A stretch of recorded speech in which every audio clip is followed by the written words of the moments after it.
thank you for being here today. Yeah, happy to be. Yeah. I'm delighted at the chance to have this conversation. I have a few questions here on your professional journey, your leadership philosophy, and your personal life before we open it up to questions from audience and Twitter. As Dean Salona mentioned, you've been incredibly generous with your time at the GSB. This is the fourth View from the Top session that you are a part of, which must be some form for a record. Since the last time you were here at View from the Top, which was in 2011, the big decision that you made was to become the CEO of HP. This was not an easy job. In fact, this is what Forbes magazine had to say about it. Meg stepped into a mess. HP stock had tumbled 42% in the year before. Arch rival Dell was gaining ground, and HP seemed powerless to stop it. HP had squeezed out its 4 previous CEOs. Whitman's immediate predecessor lasted just 11 months. What made you decide to take on the role? Yeah, so it's a good question. As Garth had mentioned, I had lost the race for governor. And one of the things that's interesting when you lose a political race, unlike anything else you do, the day you lose, the next day you have nothing to do. No meetings, nothing. You're sitting alone, and none of your friends call you because they feel so badly for you. And so it was February, and I was trying to figure out what I was going to do next. And it was one afternoon, I was sitting at home, and my husband, who's a neurosurgeon here at Stanford, came into the living room, or into our family room, at 4 o'clock. He got home early, and I was sitting there watching Ellen DeGeneres. And my husband looked at me and goes, "Oh, this is really not good. This is really not good." And like as if on cue, the next day, Mark Andreessen called to see if I'd like to sit on the board of HP. And I thought, fabulous, this is great. What could go wrong? 12 minutes from my house, incredibly well-run company. I'll be on the tech committee. It'll be great fun. Well, of course, 9 months later, the company was in a big challenge.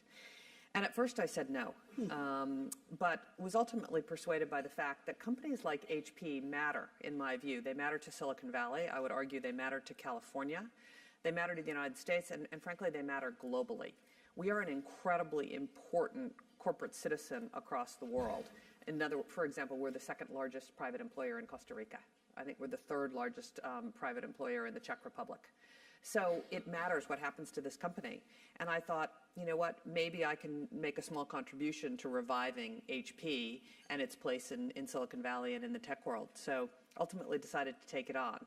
And in some ways, probably the biggest advantage I had was I was not a freshman CEO.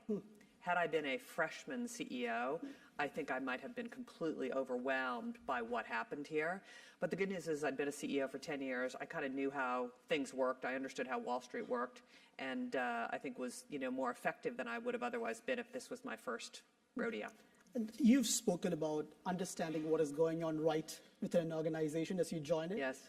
What was going right at HP, and what had to be fixed?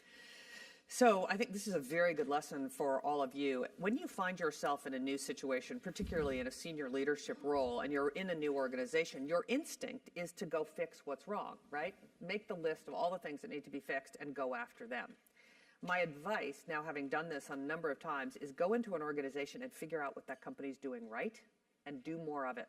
You will eventually get to your to-do list and to your fix-it list, but if you come in and just talk about what's going wrong, you will lose hearts and minds. So to your point, I figured out immediately what the founder DNA was of HP. And despite all the acquisitions, all the board drama, everything that had happened to this company, the founder DNA from Bill Hewlett and Dave Packard had shown through. And first of all, it's an engineering innovation company. That's who this company is. And second, we're a partnering company. The DNA of this company is very collaborative. We sell through 150,000 VARs. And so actually focusing back on collaboration, on our channel partners, was part of the success of the turnaround. And then finally, to my surprise, this company cares a lot about social responsibility. And Bill and Dave were all about the environment, were all about giving back to communities before this was even remotely fashionable. There was no term called social responsibility, but it's interesting, you can see it around the globe with HP people. So we just went back to those 3 things: innovation, innovation, innovation. We focused it, we increased R&D, and we let the engineers do their work, and we pivoted hard back to partners. So what had to be fixed? So there were a number of things that had to be fixed. First of all, we had to win hearts and minds of HP people because you mentioned it, 4 CEOs in the previous 5 years or 6 years. And I will say that the workforce was reasonably jaded, as you would be. My first all-hands meeting, we survey everyone at HP on everything all the time. I think we're like Survey Monkey's largest customer. And the first survey was, how do you think about the new CEO? And the number one response was, she seems nice, ... Meaning, like, how long is this one going to last, and what is she going to do? So we had to win hearts and minds of people and get them back on the boat and believing again in the future of HP. So that was job number one. Number two is we had to align our cost structure with our revenue trajectory. Revenues were falling at sort of 8 to 10%. And you cannot let that happen without making a pretty significant change to the fundamental cost structure of the company. And then third is we weren't keeping up with innovation. And so we had to actually focus innovation, get HP Labs in gear again, and attract talent and promote talent from within who could take us to the new, to a new place from an innovation perspective. So whether that was cloud or security or big data or the next generation of infrastructure or our next generation of services, we had to go about fixing this right away. And frankly, we had to unfreeze the frozen middle. The challenge when you come into these companies is you can usually get your senior executives, you either replace them or they get on board. The early folks, the young career, they're all over it. They're like, okay, this is what we want to do. It's what we call the frozen middle that you have to go figure out how you get them on board with the agenda that you're trying to achieve. So those were some of the things. Then we had a few issues like the EDS write-down, the autonomy situation. There was like 100 sort of relatively, I would say neither of those were minor problems, but they were sort of tactical problems that had to be dealt with along with the strategic challenge of who was this company. Because you might remember right before I took over, the previous CEO had said maybe kind of sort of we were thinking about spinning the PC business. So of course that led everyone in our community of buyers to ask the question, what is HP's strategy? So that's the other thing we had to sort out in the first couple of months. And how did you go about doing some of these things? So it was pretty challenging because many of you know my background in technology is more in consumer technology than it is in enterprise technology. And HP, for the most part, is an enterprise company. Even our printing and PC business, 2/3 of our printers and PCs are sold to business as opposed to consumers. And so I had to learn the technology business from an enterprise perspective. I needed to learn what we did. I needed to get my arms around this vast company. And so I tried a number of things. First is, assembled a sort of a group of people who I thought could help. Then I brought some people in from the outside who understood the industry, like Scott McNeely. Then I sort of said, okay, well, that's interesting. Now, maybe I need some external consulting help.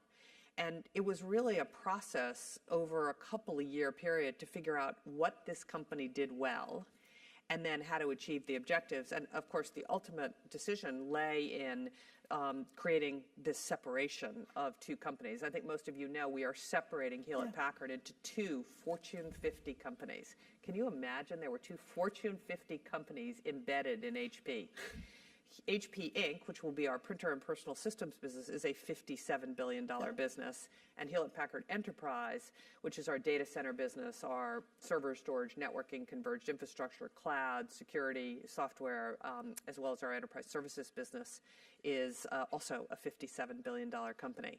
So that freeing to be more focused, to have a capital structure that is right for the market opportunities that both these companies face, is going to be a big enabler of the two strategies that we've now crafted for HP Inc. and Hewlett-Packard Enterprise. So it's completely the right thing to do. But, by the way, took a fair amount of courage to actually make that decision because there are the law of unintended consequences, as you can imagine. But we feel really good about it. And so the separation occurs November 1st. So knock on wood, we'll get it all separated. Yeah. Just going back a bit, the last time you were here, you spoke about how early on, perhaps you were not fully convinced about the eBay opportunity. Yeah. What got you convinced that you had on your hands a winner? Yeah. So I think many people know the story. So I was at Hasbro running the preschool division, which was Barney, Arthur, Teletubbies, my personal favorite, Mr. Potato Head. Yep. And minding my own business, my husband was running the brain tumor program at Harvard's teaching hospital, the Mass General, which in the medical world is, everyone sort of aspires to the Mass General. The MGH, the acronym is, they like to say man's greatest hospital. I would argue that there might be another one out on the West Coast, but in any case. And I got a call from a headhunter about joining this no-name internet company called eBay, and I said, no, I'm not moving my husband and 2 boys 3,000 miles across the company. We're not doing this. And he called back 3 weeks later, and he said, Meg, I'm begging you to come meet with the founder. And I didn't want to make the headhunter mad. I thought, I certainly do not want this job, but I might want his next job, and so I will put myself on a plane. And so I came out and spent the day with Pierre Omidyar and Jeff Skoll. And at the end of the day, I called my husband from San Francisco Airport, and I said, hun, we should do this. And the reason was what I saw in my long years in the consumer space, if you can see 2 things in a company, then you have liftoff.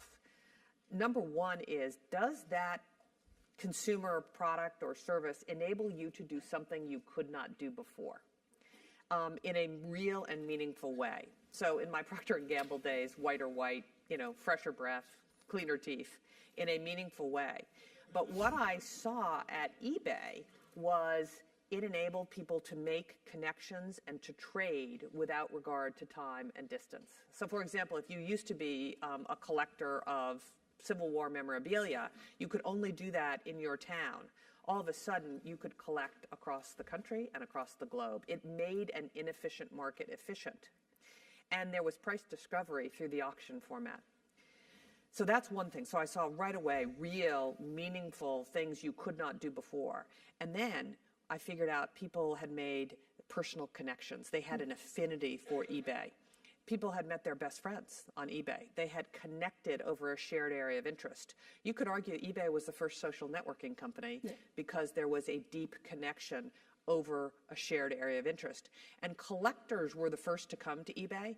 And collectors, when you have a passion for something like glass or teapots or Barbies or whatever it happens to be, people think you're a little weird, right?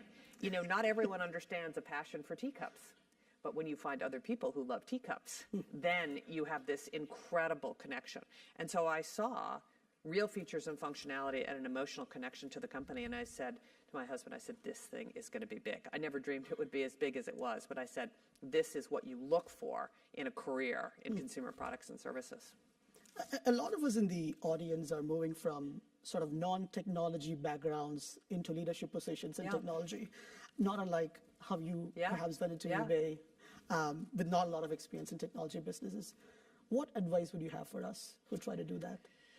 So I think a couple things. One is business principles apply regardless of the industry. I spend a fair amount of time with my CEO colleagues, and we laugh because business is business. Honestly, whether you're at Procter & Gamble, at Twitter, at HP, at Wells Fargo Bank, at Caterpillar Tractor, the principles are exactly the same. What I will say, in technology, you need to either end up as a deep technologist or you need to surround yourself with deep technologists, because there is an element of being able to see around corners, to be able to see what is next. And so if you are not from a technology background and you're not an engineer, you need to find the people in your organization who will help you plot the technology path and the technology vision. And so that's probably the advice. And then you've just got to ask the questions. You cannot be embarrassed to ask a question about something. And by the way, the technologists will see what you're made of. They will try to sort of ferret you out as a pretender. And so better not to be a pretender would be my advice. I'll tell you a little story. So there was the CTO at eBay, a really very talented guy named Mike Wilson, who had written the second version of eBay, who was Skippy on the boards at night, was sort of the community builder. And he was not entirely, he was actually enthusiastic when I came, but you might recall we had a very severe outage at eBay in June 10th at 5 o'clock in 1999. I remember it like it was yesterday. Anyway, early on in my career, before that at eBay, I was trying to figure out how much, because we had outages all the time, and I was trying to figure out how much capacity we had in the system. And Mike didn't think about the question that way and didn't really want to answer the question in the way I was asking. Because so I reverted to my shoe company experience. I said, okay, if we had a shoe factory in South Korea, the people could tell me exactly how many pairs of shoes we could get through this factory. And he goes, well, I don't think about it that way. So we had sort of this little tussle. And then I get an email not too many days later that starts off by, the title of the email was Cookies. Meg is probably wondering if we're a baking company. Wow. Okay, I was like fit to be tied.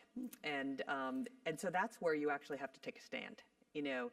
And so it was one of those sort of seminal moments in, you know, where you have to basically push back and lead, regardless of what their, you know, what the sort of the entrenched interests are trying to do. And to Piero Migliar's credit, he was a defender all the way through that. And so it also helps if you've got a founder technologist who is actually helping sort of move this company into a new area. Right. Leading up to eBay Yep. was grad school, P&G, Bain & Company, Yep. Disney, and Hasbro. As we think about our first jobs out of school, what advice do you have for us? Yeah. So listen, I think it's a little different graduating from business school today than it was in 1979 when I graduated from business school. Doesn't it seem like 100 years ago? First of all, there was not the startup culture that there is today in Silicon Valley and in Austin, Texas, and in Boston, Massachusetts. I mean, I don't think anyone really seriously considered starting their own company out of Harvard Business School or joining a startup. It just wasn't what you did. It wasn't really in the menu of things. And I think many of you will join a startup or start a company. So back then, what we were thinking was, how do we get the very best training for a long career in business? How do we like lay the pipe of things that we will need to know through a career? And so that's why I chose to go to, I was interested in marketing, so I decided to go to what I perceived as the very best company in marketing, and that was P&G. Because you have to remember, I had no work experience between undergraduate and graduate school. So I was all about the training. And I have to say, you know, it's really quite fun because I now sit on the P&G board. You know, talk about coming full circle. Yeah. But what I learned at P&G has stood me in good stead till this day. So I was all about going to the best companies to get the best training to prepare for what I believed would be a long career. You know, today, if I was doing it, I don't know what I would do. I have to say my 9 years at Bain was some of the best experience I've ever had. You know, just learned everything about, you know, cost competition, competitors, you know, strategy. I mean, again, everything that I learned at Bain those 9 years, I deployed at eBay and also, frankly, at HP because we had to figure out what our strategy was. Yeah. So, you know, I think you have to sort of live in the times in which you graduate. It's a very different environment than it was. And, you know, listen, it's hard to know exactly what I do today because I don't see I see the opportunities that you have, but it's that balance between showing up at a startup versus getting a little bit more laying of pipe that's going to set you up in good stead. But the great thing about it is today is there's no harm, no foul. Okay, so you graduate from business school, you join a startup, and it doesn't work. It's inconvenient, but it's not the end of your life. You know, when I joined eBay, you know, I said, look, what's the worst thing that can happen? It doesn't work out, and then I go get another job. So, you know, I think you have to have the appropriate level of risk-taking for your personal situation, for your personality, and for what the opportunities are. This might be a good opportunity to perhaps pivot and talk a bit about your leadership philosophy. Yeah. You have the reputation of someone who goes by the maxim, run to the fire, yes. Don't hide from it. Yes. What were the key factors when you were growing up that contributed to who you are today? So you mean like K through 12 kind of growing up? Pretty much. So listen, I was probably that generation of women who was really at the beginning edge of women going to business school and frankly to law school and to medical school. Yes, there were precursors to me, but we were the first generation that sort of arrived in real numbers. And but real numbers is a relative thing. My first year class at Procter & Gamble had 100 brand assistants, of which 4 were women. And so my mother, I think, was very instrumental in convincing my sister and I, and frankly my brother, that we could actually do anything that we set our minds to. And I'll tell you a little story. Some of you may have heard it. So my mother, during World War II, really wanted to, help with the war effort, but there weren't just a ton of opportunities for women. So she decided to join the Red Cross. And they said, this class of women, we're going to deploy you to the Pacific, to New Guinea. And so she got on a troop ship from San Francisco to New Guinea with like 1,000 women on a troop ship. They get to New Guinea, and the base commander greets this group of women and says, hey, we have a shortage of airplane mechanics and truck mechanics. Which of you would like to volunteer? Okay, my mother had never looked under the hood of anything, I promise you. But she sort of looked around and she said, well, seems like this is where the need is greatest. And so she raised her hand. And the long and short of this is 4 years later, she was a fully certified airplane mechanic and a fully certified truck mechanic. And she brought that to us as kids. She said, listen, if I can figure out how to be an airplane mechanic, you can do anything you want to do. So I think it was that sort of encouragement. And then I have to say team sports was a really formative experience for me. I played team sports from the time I was a little girl right through college, and it was incredibly formative in terms of, I think, how I lead. So the courage to take on anything was born very early. And one would argue that courage is a really important character, I think, in business. You also have to be smart about it. One could argue that the courage to run for governor was not probably the most informed set of courage. So you have to be careful. But I think risk-taking was born early on. I mean, going to HP was a risk. Yeah. Running for governor was a risk. Frankly, going to eBay was a risk. Yeah. Some of them worked out. One of them didn't. Let's talk about that a bit. Yeah. What led you to... Let's talk about that. What led you into politics, and what did you learn when you didn't win? Yeah. So let's see, how much time do we have? So what led me was that I'd always been interested in politics and had a chance to work on my friend Mitt Romney's campaign. So my boss at Bain & Company for 10 years was Mitt. And I guess he's coming here in 3 or 4 weeks. Really exciting. So I had watched him run for senator, run for governor, and then ultimately run for president. And then when he lost the first race for presidency, I'd been quite involved with his campaign, and I signed on to John McCain's campaign as a business person. And so I'd been interested in politics. And then I saw what challenges this state faced. And it's hard to remember, but in 2010, we had about $168 billion budget deficit. The school system had degraded here dramatically, still is. So in 1956, the public school system in California was number 1 rated in the country. It's now number 49 out of 50 states. All kinds of challenges around water that we see today. It was completely clear in 2010 that we had to take action around the infrastructure in water. And so I thought, given my business background, given sort of the problem-solving nature of what we're all trained to do, I actually thought that I could potentially be an example of the citizen democracy, which is you go do something and then go into business, go into politics, and maybe go back. So that's why I decided to do it. And what did I learn? Okay, lesson number 1 is you should probably not run as a Republican in a state that is largely Democratic. Okay, you actually need to do the math and then believe the math. So that was sort of one problem. For those of you who are outside of California, it's basically 60% Democrat, 40% Republican. There's a huge chunk of independents, but the independents lean one way or the other. So you sort of start with a challenge. And then secondarily, there is something to be said for people who have spent their career in politics. I'm not arguing it's the right thing, but just like I have spent my career in business, and instinctively I know things by breathing because I've done it for so long. When you are in politics, there is instincts about that. And I didn't have any of those instincts because I had never done it before. And so I think it's just important to recognize that experience does matter here. And have you noticed that politicians rarely answer directly the question that they are asked? It is not because they're bad people. It's not because they don't know the answer to the question. It's because there is no percentage in answering those questions. Because one way or another, you're either gaining or losing votes. And so there is a reason that politicians act the way they do. As citizens, it sort of drives us crazy. I made some cardinal errors, which I actually answered the question. And so, listen, it was a terrific experience. It made me much tougher. I have a very thick skin for the press. You know, when I came to HP, this is a great story, there was a fair amount of criticism about me coming to HP. In fact, there was one headline that I remember, which is, Silicon Valley is howling with laughter that Meg is the CEO of HP.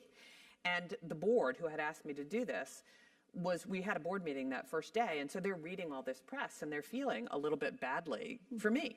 And I'm reading the press, and I said, okay, do not feel bad, because this is the best press I have had in 2.5 years. So it's all kind of relevant. I mean, it's all kind of, relevant to what your frame of reference is. And I will say we should be very grateful to people who run for office, because it is the hardest thing I have ever done. It is 100 times harder than running HP. On our worst days, running for governor was much, much more difficult. So we should all celebrate our colleagues and people who are willing to put themselves forward, because there is nothing like having your name on the ballot. You can't actually imagine it until you do it. So a lot of really, really good learnings. Thank you.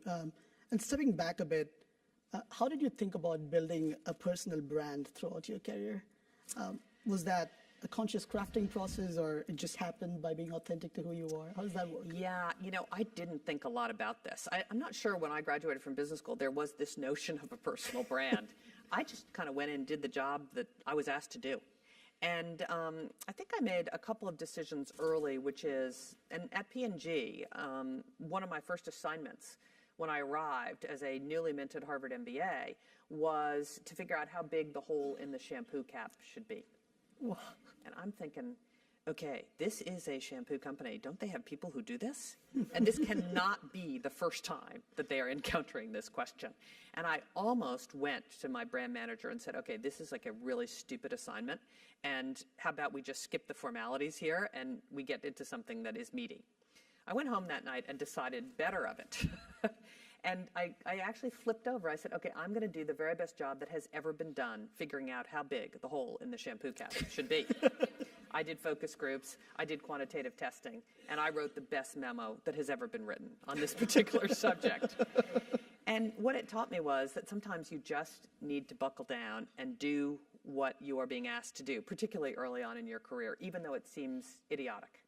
And what was really going on here is P&G was trying to teach us how to get things done at P&G, right? They did actually know the answer to the question, but they were trying to teach you about how things got done, about how to write memos, about how quantitative analysis actually did yield. I mean, a lot of business problems do yield to analysis.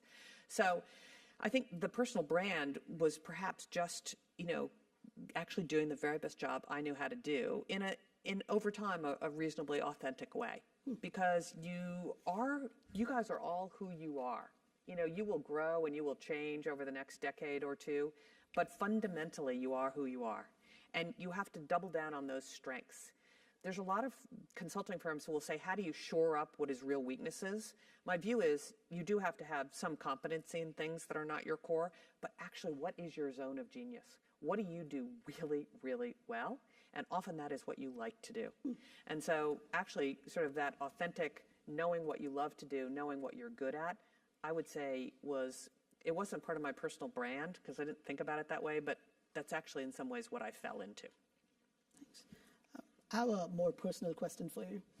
You are married to a very successful neurosurgeon. You moved to Boston with your husband when he accepted the position at Massachusetts General.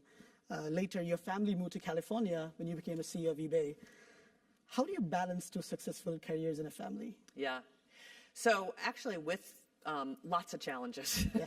This has really been interesting and quite a bit of fun. But I will say, in some ways, it would have been easier if I'd been married to a sculptor. Because that would have been a little bit more flexible. And actually, my husband and I laugh with each other because no sooner did one of us get traction at a job than the other one would have a brilliant idea about what they wanted to do. And we used to say, we spent much of the first 25 years of being married sabotaging each other's careers. And So, for example, I was at Disney, and I loved every minute of my 4 years at Disney. I might still be at Disney. But at that time, my husband got a chance to run the Brain Tumor Center at Mass General, and he really wanted to do it, and I really did not want to do it. But sometimes in life, you have to do things that you do not want to do. So we picked up and moved back to Boston. And, you just kind of go with it. And I have to give him credit, because when I got the job at eBay, I was pretty convinced that this is something that we should do. But it was not obvious. And so he said, I know, why don't you go out and see how it goes for 6 months? I'm like, no, we're not doing that, actually. I need you to see if you can find a job. So he called up the good news is there's only 3,000 neurosurgeons in the whole country, so they actually know each other. So he called up Gary Steinberg, who runs neurosurgery here at Stanford, and a colleague up at UCSF. And I know how this conversation went with Gary Steinberg, which was, my wife wants to go to this no-name internet company. You don't have a job, do you? And this is where fate comes in. What Gary said is, you know what, I'm opening a search for the head of the brain tumor program today. You can have it if you want it. So it never actually happens that way. So it's a little bit of luck and a little bit of courage. And to my husband's credit, we had, at that time, we had saved up about $400,000. And what I did is actually took that money and invested it. I actually bought my options out at eBay. And I said to Griff, doesn't this seem like a little risky? And he goes, listen, we have much bigger problems than this if this job does not work out. So, so he was completely game. And so we moved out here, and we lived in Oak Creek Apartments. Do you know Oak Creek Apartments? Yeah. And we had a 2-bedroom apartment. And that second bedroom, do any of you know those apartments? The second bedroom is really small. In fact, the master bedroom closet is bigger than the second bedroom. And our 13-year-old lived in the master bedroom closet for a year because it was a bigger room. And so we had our 10-year-old in the second bedroom and our 13-year-old in the master bedroom closet. So, you just do stuff. And,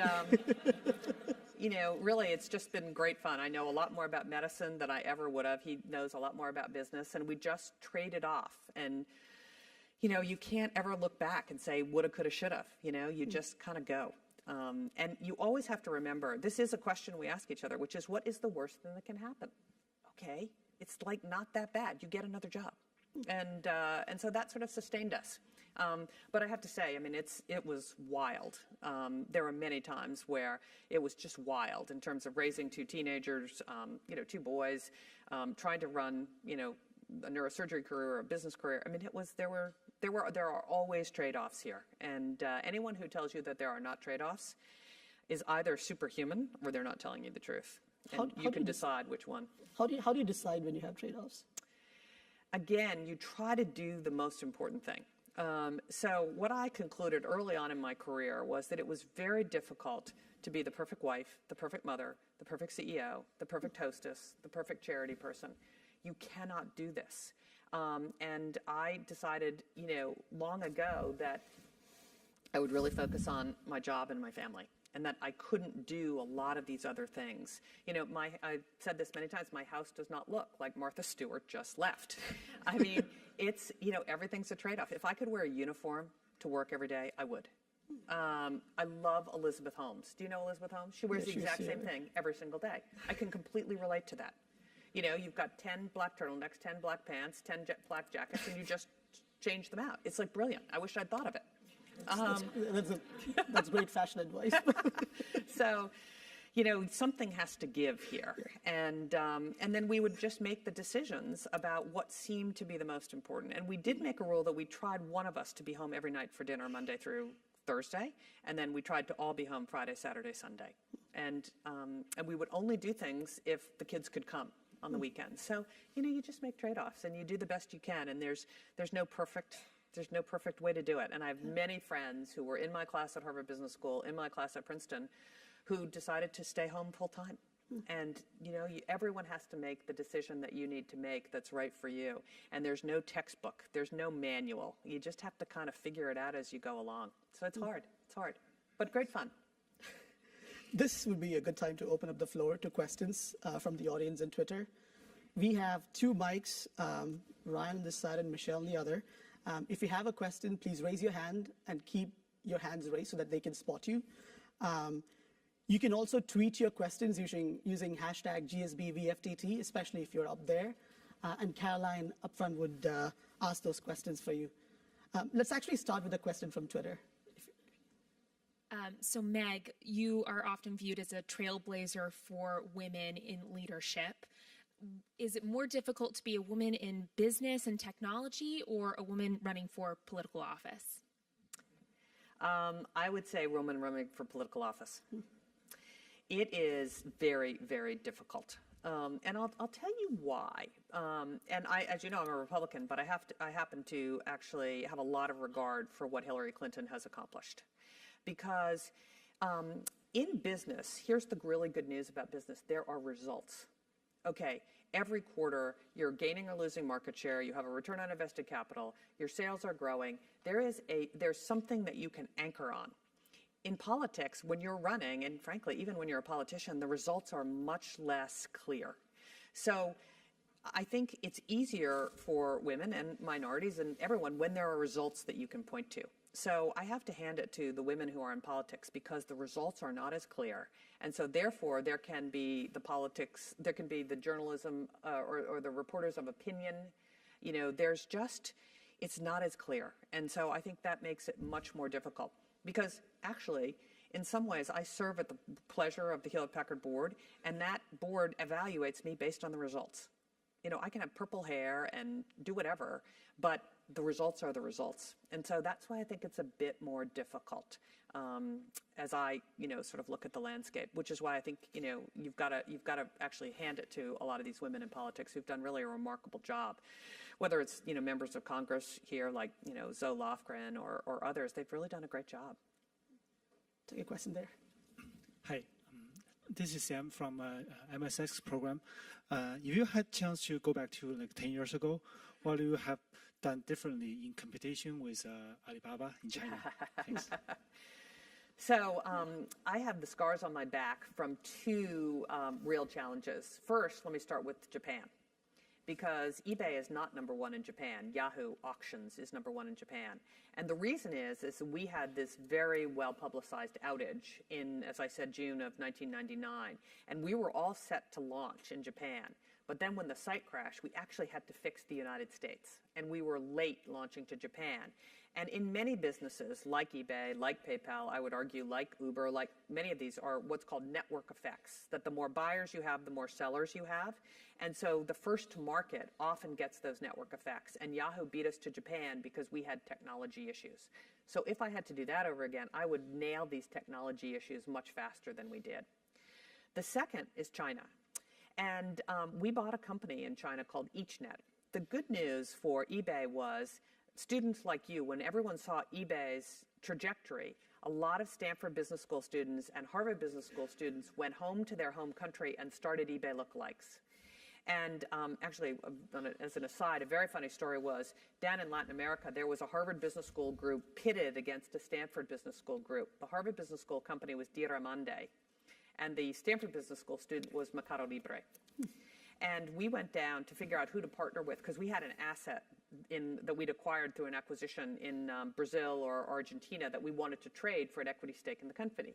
And the Harvard Business School students said, absolutely not. We got this nailed. We don't need you, eBay. The Stanford students were like, where do we sign? And today, as you know, that the Stanford Business School students just killed the Harvard Business School students just over, which was hurtful to me. But, but anyway, the Stanford Business School students totally nailed it. And so then we bought a company called EachNet. And we made one big mistake, which is we should have left the EachNet platform on their own platform in China. Instead, what we did is we put EachNet onto the global eBay platform because it had worked everywhere. It had worked in Western Europe. It had worked all over. We'd bought all these baby eBays and basically migrated them to one common platform, which had a lot of advantages. One is cost. Second is speed to market, because when you buy it now, you could roll it to 30 countries as opposed to do it incrementally. But we made a mistake in China as we moved EachNet to the eBay platform. And China is different. And about the same time, Alibaba ran into trouble because of the SARS virus. And so they focused on Taobao. And they had a uniquely Chinese platform. And by the way, they didn't charge anything for years and years and years and years. And they just out-executed us. And so, you know, what I would have done is actually left Bo Xiao in charge and owned the 30% of China that we originally owned and let him do his own thing. So that's really the lesson there. And, you know, we have a PayPal business there, but the China business is minuscule. So, you know what? If you look at Japan and China, two important markets, it's where we didn't strategically actually do the right thing. But it was not obvious at the time, honestly. So, more power to Jack Ma. What a remarkable franchise he has built. And it is really, in some ways, the combination, of course, of PayPal, of eBay, of Amazon. I mean, he's done a remarkable, remarkable job. Ryan, do we have a question? Hi. When you spoke about turning things around at HP, you spoke about returning to the founder's DNA and focusing on innovation. What changes did you make to the company internally to really foster that innovation and be conducive to the employees taking charge? So first of all, we laid out the strategy really, really quickly. And we basically said, these are the things we're going to do well. We're going to make our to-do list, but we're going to do these things really well. So the first thing we did was actually increase R&D spending while we were reducing the cost structure of the company dramatically. I mean, for those of you who don't know, we are down net 55,000 people at HP from the January of 2012. So while we were doing that, we're actually increasing our investment in R&D. And that was hard to do, right? Because you've got to save so that you can invest in what actually matters. So that was a really important thing. The second was reimagine the culture of this company. So many of you probably know about the HP way. This was the original sort of codification of what the culture was at HP, founded by Bill Hewlett and Dave Packard. They were all over this HP way. And we knew we had to reboot the culture, but we didn't want to throw out what made this company great. So we rebooted it. We called it the HP way now, because you can never go back. You have to reinvent for the future. But we knew we had to take the threads of what had made this company great. So we rolled that out across the entire company. And the second thing is we aligned the financial incentives to the strategy. As it turns out, and you all know this, but particularly at big companies, people actually focus on what they're being paid to do. And you can wish it wasn't that way. You can wish a lot of things. But one of the things we did is we compensated the top couple hundred people on cash flow. And we generated remarkable cash flow at this company. In fact, the repair of the balance sheet is sort of amazing. We went from about $11.9 billion of net debt on the operating company to $5.9 billion of net cash in 3 years. Wow. That allowed us to get on the front foot to be able to buy Aruba, to be able to buy Voltage, and you'll see us do a lot more acquisitions because we have the balance sheet to do it. And so had we not focused on cash flow and had we not paid the people who really had an influence on cash flow, because as you know, cash conversion cycle is days sales outstanding, days payable, and inventory. And it was just amazing to watch this battleship turn. And frankly, that's a lot of the reason that our stock went from $11.62 or whatever the low was to close to 40 over Christmas. Now we have a different challenge, which is foreign exchange, which is a problem that every other big American company has, not just in our industry. But you've just got to focus on what are the most important things and how do you incentivize that. So I would say increasing R&D spending, focusing R&D spending, celebrating the engineers, celebrating innovation, pivoting back to the customers and the channels, and then focusing on the things that will make the biggest difference from a financial perspective. Because there's a sort of an interesting flywheel here, which is if you can improve the results. Remember back to what I said to the other woman about results actually matter? If you can improve the results, that gives customers, employees, and the street confidence, which enables you to sell more, which enables you to do better, which starts this positive flywheel going, which allows you to, and by the way, the sort of external view of how well you're doing is the stock price. So going from $11 or $12 to close to 40 made a big difference in sort of the esprit de corps. We created $40 billion of market cap. Okay, so we created Twitter, LinkedIn. I mean, we created one of these in the last 3 years here, and that gave people a lot of confidence, including, by the way, our partners and our customers. So. Thank Caroline, do we have a question from Twitter? So, Meg, another question from Twitter. You've talked about reviving innovation and suggested that many alumni and people in this audience join startups. How can startups actually collaborate with HP effectively? So we've just launched a program that we call Pathfinder, which is how do we reach out into the Valley to find the new startups that are complementary to where either HP Inc. is going or Hewlett-Packard Enterprise is going. And how do we either create an investment opportunity that would be good for startups, or the thing that HP does really well is our go-to-market. I mentioned we sell through 150,000 VARs, we're in 170 countries, and we have a direct selling force that is actually second to none. So what we're now trying to do is reach out into the Valley, because we're here and now we're healthy enough to do it, to make sure that we've got the right relationships with the venture community and with startups. So to the extent that there are startups that are enterprise focused on the Hewlett-Packard Enterprise side, or 3D printing focused on the other side, how do we make the investments and then decide when it might be the right thing to open our go-to-market? Now, we can't go to market with lots and lots of startups. We've got a huge portfolio we've got to sell, but every once in a while we can make a bet on a startup that enables them to be part of a solution that we sell and allows a startup to take advantage of our go-to-market.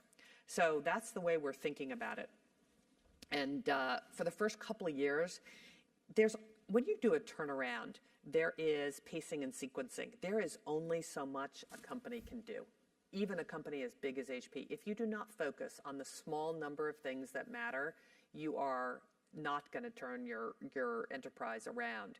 And so while this was something I wanted to do when I first got here, it was literally all hands on deck on a small number of things to make sure that we got the turnaround underway. So that's how we're sort of hoping we're going to tap into this ecosystem. And ultimately, as I said, we have got to acquire more innovation than we do today. Listen, organic innovation will always be number one, but we have to be more acquisitive, I think, as a technology company in one of the greatest technology dislocations I've seen in my career. Michelle, can you take a question? Hi, Meg, thank you for your time. My name is Kristen. I'm a second-year MBA student here. Earlier, you give an example about how one can do to lose hearts and minds. Yeah. I was wondering, can we talk about how one can do to win hearts and minds? Yeah. And specifically, do you think the approaches need to be different when you're starting out your career post-MBA as a junior person versus someone in a senior position? Thank you. So it's a very good question. So listen, I think how you win hearts and minds and how you become a trusted colleague is the same when you're the CEO as when you're a new person, and that is do what you say you're going to do. And one of the very first things I said I was going to do at HP was I was going to figure out whether we should sell this PC group, and we were going to do it in 30 days. And I did. And so there was very early on, it was set them up, knock them down. And my advice to all of you is say what you're going to do. If you join a startup or you join an established company, say what you mean what you say, and get it done without a lot of stuff. And so that's the first thing. The second is, and this I learned from politics, when you are trying to win hearts and minds of a big company like HP, there's something I learned in politics, and that is called symbolic value. So you might remember when Jerry Brown won the election, he did something actually that at first I thought was not very smart, and then I thought it was genius. You might recall he decided to take away cell phones from about half the civil servants in the name of narrowing the budget gap in the state of California. Okay, the intellectual, the left brain Meg, said that is the dumbest thing I've ever seen. The cell phone budget for the state of California is 0.001% and will not make a difference. But actually what he was communicating to the electorate is, I'm on it. And if you had asked a citizen in the state of California when he did that, they would have said, Jerry Brown is on this cost thing. He is taking cell phones away from the civil servants. One could argue he should have unplugged the landlines, but it doesn't matter. The point was he had a lot of symbolic value. Watch politicians. So much of what they do is symbolic value. The State of the Union address, the guests that the president has in the gallery is all symbolic value. So I learned that. So when I came to HP, I said, what is the thing that we can do that will show the company that this is going to be different? And the very first thing we did is tore down the executive parking lot with the commando fence and the barbed wire around it. And everyone walks in the front door just like everyone else. The second thing we did is I tore out all the wood-paneled offices in the executive area of HP, and we all sit in cubicles, just like every other cubicle worldwide in HP. And we never actually had to publicize this. 330,000 HP people knew this within about 32 and a half seconds. And so it's not substantial. Okay, ripping out the cubicle or ripping out the wood-paneled office didn't actually do anything. It just showed the kind of company that we wanted to run. And so those symbolic values, I think, are really, really important. Now, it does not substitute for delivering the results, but you're trying to win hearts and minds fast. You're trying to show that this is a different thing. And results take a while to turn, right? So you've got to sort of say, hey, here's the kind of company that we want to be. And celebrating some of the early innovation. One of my executives, when I got there, had actually gone out to HP Labs and said, what do you got? And we found some incredible things in HP Labs. We celebrated those, and we brought them to market really fast. So the other thing I would advise when you are running a company or doing a turnaround is early wins. So when eBay bought PayPal, PayPal was not entirely thrilled to be bought by eBay back in the day. And so what we did is we immediately integrated the PayPal functionality into the largest marketplace in the world. And what happened, of course, is PayPal volume went through the roof. And so the PayPal people said, wow, this is furthering our mission. This is making PayPal more successful. Being part of eBay is making my job more fun, making the company more successful. So that early win is really, really important. And we're running that play again with Aruba. So how do we make sure that the Aruba team, who is actually quite thrilled to be part of HP, but how do we get early wins for Aruba? How does the Aruba team feel in 6 months from now? Wow, being part of HP was fantastic for us. So that's the kind of thing that you think about. Meg, I'm going to be selfish and Yes. slip in a last question. Sure. This question has become a more recent view from the top tradition, and every applicant to Stanford GSB is asked to fill an answer for this question in their essays. So here is it. What matters most to you and why? Yeah. So listen, I bet there's 100 answers to this question. But in the end, the thing that matters most to me, and if you think about it, I bet matters most to you, which is your family and your extended network of friends. In the end, that is super important. So while we get wrapped around the axle of doing whatever we're doing, it is really important to remember that that's what matters most. I'll say the other thing is perspective. And this has been one of the delights of being married to a neurosurgeon. Okay, what we do in business is important. It's incredibly important. It's important to the employees of HP, to our VARs, but no one gets hurt at HP. No one dies. And so remembering what's really important is, I think, critical. And I'll tell you a little story, which I've told on a number of occasions. So one of my closest friends from Harvard Business School, who was in my section, had a great career in Los Angeles and has 2 children who are about the same age as my children. And her 24-year-old went into the Green Berets and was killed in Afghanistan in June. So when things seem pretty tough, remember your 24-year-old did not get killed in Afghanistan. So I think you've just got to remember what actually matters here. And it's great to be wrapped up in work. It is terrific. But in the end, that is the perspective of what is really, really important here, honestly. And I will say, when I lost the governor's race, it was hard to have that perspective because it's woulda, coulda, shoulda. If I'd done this, if I'd done that, maybe it would have turned out differently. In the end, nothing really bad happened. I lost the governor's race. And my family was intact. My husband was, you just have to remember. And then last but not least, I would say your reputation. You have to be known as high integrity, doing what you say, saying what you mean, because everything can go away. And if you still have your integrity intact, and so often at eBay, at HP, I often ask, what is the right thing to do here? And it's challenging because the right thing to do is quite different in different cultures. And I always used to say to our teams, it may be different in different countries, but if your mother or your father or someone you love, your children, were reading the New York Times and they knew what you were doing, would they be proud? Or if they were sitting in the eve of the conference room watching the decision-making process, would they be proud of you?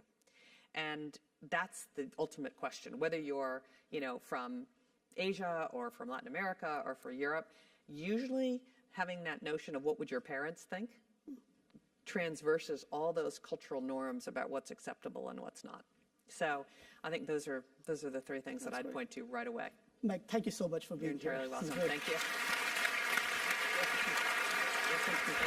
Thank you.